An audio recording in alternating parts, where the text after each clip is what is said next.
Le jour s'effaçait doucement, enveloppant la petite gare de campagne d'une lumière dorée. Sur le quai, une femme nommée Élise, aux longs cheveux d'un noir profond, attendait patiemment. Son sac de voyage reposait à ses pieds, et son regard était perdu à l'horizon, là où le train n'allait plus tarder à apparaître. Le soleil plongeait lentement sous l'horizon, projetant ses derniers rayons sur les collines environnantes. Le ciel se teintait déjà d'une douce lueur d'indigo. Élise semblait calme, presque rêveuse. Ce voyage, elle l'avait attendu si longtemps. Une escapade loin de l'agitation du quotidien. Elle ne savait pas exactement ce qui l'attendait, mais l'idée même de ce trajet nocturne l'apaisait, comme si monter à bord laissait derrière elle tous ses tracas. Un grondement sourd se fit entendre au loin, et les rails frémirent sous ses pieds. Le train arrivait. Il s'agissait d'un vieux modèle, l'un de ces trains d'époque aux wagons en bois verni et aux ornements d'acier, qui semblait appartenir à un autre siècle. Élise sourit en voyant son allure presque majestueuse. Le train s'arrêta devant elle dans un souffle apaisant. Avec une légèreté curieuse, elle monta à bord, les portes se refermant doucement derrière elle. L'intérieur du train était aussi enchanteur que son extérieur. Des fauteuils en velours rouge profond, de lourds rideaux encadrant les fenêtres, et des lampes diffusant une lumière chaude et tamisée. L'atmosphère avait un charme intime et rassurant. Élise trouva son compartiment, un petit cocon confortable, où l'attendaient un lit déjà fait, des draps frais, et une couverture soigneusement pliée. Après avoir déposé son sac, elle prit place près de la fenêtre et laissa échapper un soupir d'aise. Tout était parfait. Le train s'ébranla doucement. Les bruits réguliers des roues sur les rails formaient une cadence hypnotique. Le paysage défilait sous ses yeux, baigné par les dernières lumières du jour. Des champs immenses, des collines ondoyantes, et quelques fermes isolées s'étendaient à perte de vue. Tout semblait figé dans un sommeil paisible, sauf le train, qui avançait, seul mouvement dans cette mer de tranquillité. Élise se perdit dans la contemplation du décor, ses pensées vagabondant au rythme des rails. Elle aimait cette sensation de flottement, comme si le simple fait d'être là la transportait déjà ailleurs, dans un monde où le temps ralentissait. Ce voyage n'avait pas de destination précise. Ce qui comptait, c'était le trajet, la parenthèse hors du tumulte. Des petites gares oubliées défilaient parfois, des lieux endormis que le train effleurait sans s'arrêter. Par moments, Élise apercevait, au travers des fenêtres illuminées des maisons, des silhouettes, des fragments de vies étrangères. Mais tout cela restait lointain, irréel. Elle avait l'impression d'être spectatrice d'un tableau mouvant, un film silencieux projeté au ralenti. La nuit s'épaississait, et les étoiles commençaient à apparaître. Élise aimait cette transition entre le jour et la nuit, ce moment suspendu entre deux mondes. En explorant le compartiment, elle découvrit une petite étagère où reposaient de vieux livres. Curieuse, elle en prit un, ses pages jaunies dégageant une odeur de papier ancien. C'était un roman sur les voyages. L'histoire d'aventure dans des contrées lointaines sembla être une invitation à voyager non seulement physiquement, mais aussi dans l'imaginaire. Élise referma le livre avec un sourire et le posa sur la table. Alors qu'elle fermait les yeux, le bruit d'un chuchotement l'attira de sa rêverie. Intriguée, elle quitta son siège pour explorer les couloirs.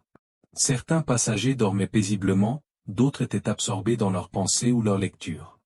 Dans un compartiment voisin, une vieille dame tricotait. La couleur du fil, un bleu profond, contrastait avec la lumière dorée des lampes. Elle leva les yeux vers Élise et lui sourit d'un sourire bienveillant. Plus loin, un couple se tenait la main, échangeant des murmures doux et des rires étouffés. Continuant son chemin, Élise se retrouva dans une section plus ancienne du train, étrangement silencieuse. Alors qu'elle hésitait à rebrousser chemin, une voix claire retentit derrière elle. « Vous aimez les voyages en train ?» Elle se retourna brusquement et découvrit un jeune homme. Il portait un manteau sombre et un chapeau incliné, lui donnant un air mystérieux. « Oui, » répondit-elle, de plus en plus. Il lui fit signe de s'asseoir en face de lui. Hésitante, elle finit par accepter. Ses yeux sombres brillaient d'une lumière espiègle. « Ce n'est pas toujours la destination qui compte, » dit-il, « mais les détours. » Intriguée par ses paroles, Élise sentit une étrange connexion.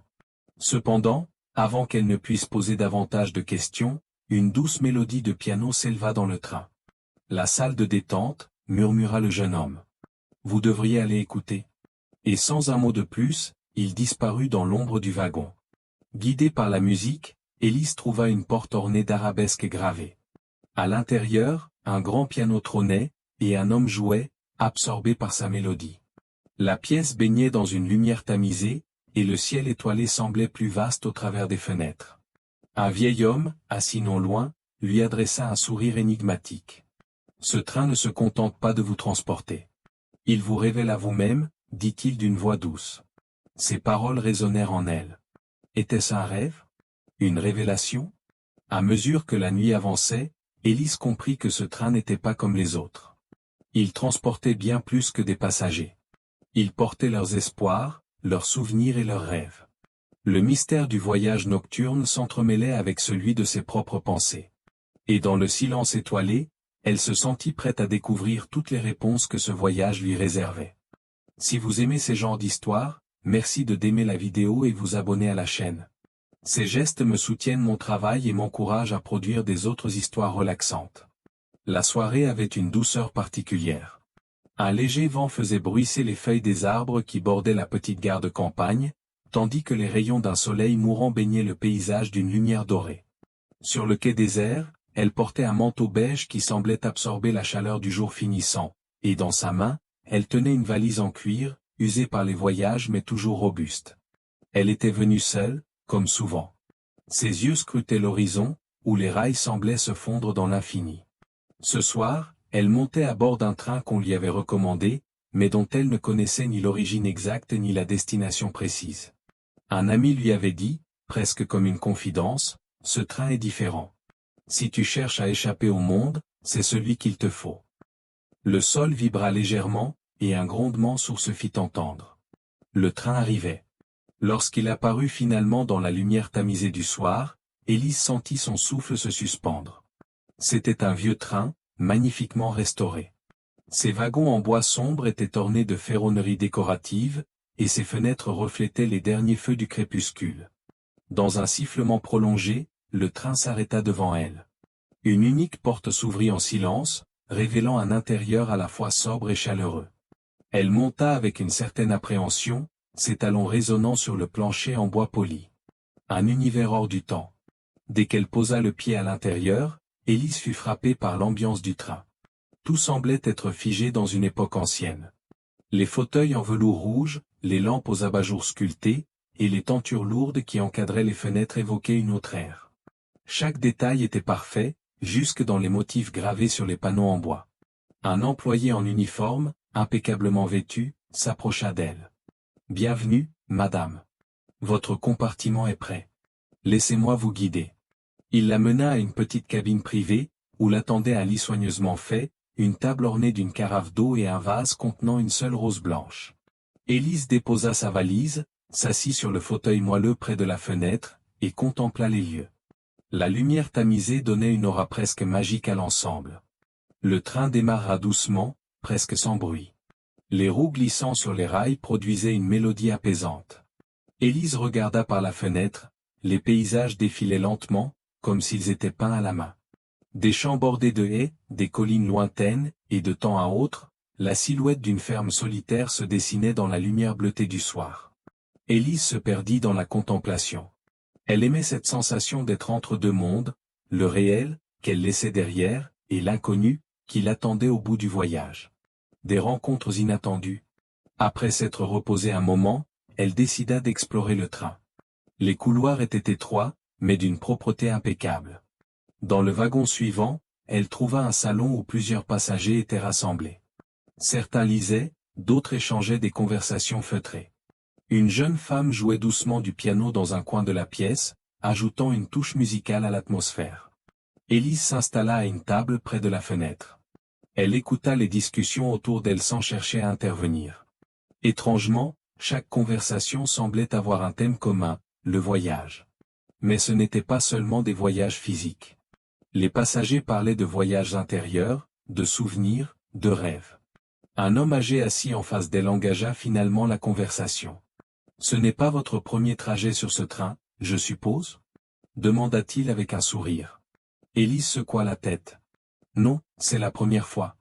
On m'a dit qu'il était particulier, mais je ne savais pas à quoi m'attendre. » L'homme hocha la tête, pensif. Ce train a la faculté de montrer aux gens ce qu'ils cherchent, même s'ils ne le savent pas encore. Élise haussa un sourcil, intriguée. Et qu'est-ce que vous y avez trouvé, vous? Il sourit, mais ne répondit pas directement. Vous verrez. Chaque voyage est différent. Une étrange expérience. Plus tard dans la nuit, alors que tout le train semblait plongé dans le silence, Élise était de retour dans son compartiment.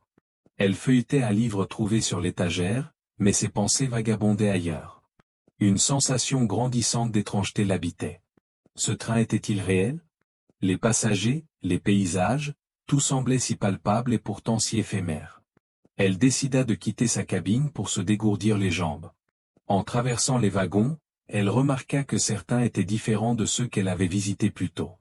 L'un d'eux semblait même abandonné, couvert de poussière, comme s'il n'avait pas été utilisé depuis des décennies. Alors qu'elle s'aventurait plus loin, elle sentit une présence. En se retournant, elle aperçut une silhouette à l'autre bout du wagon. C'était un homme portant un manteau sombre et un chapeau, qui semblait l'observer en silence. Lorsqu'elle voulut lui adresser la parole, il avait déjà disparu. Le rêve ou la réalité? Lorsqu'elle retourna dans sa cabine, un objet inattendu l'Y attendait, une clé ancienne, posée sur sa table. Accroché à la clé, un petit mot manuscrit disait « Ouvrez la porte du dernier wagon. Votre réponse vous y attend. » Le train roulait toujours, mais l'atmosphère avait changé. Une tension étrange régnait, mêlée à une excitation difficile à expliquer. Qu'allait-elle trouver derrière cette porte? Si vous n'êtes pas encore à la chaîne, merci de vous abonner.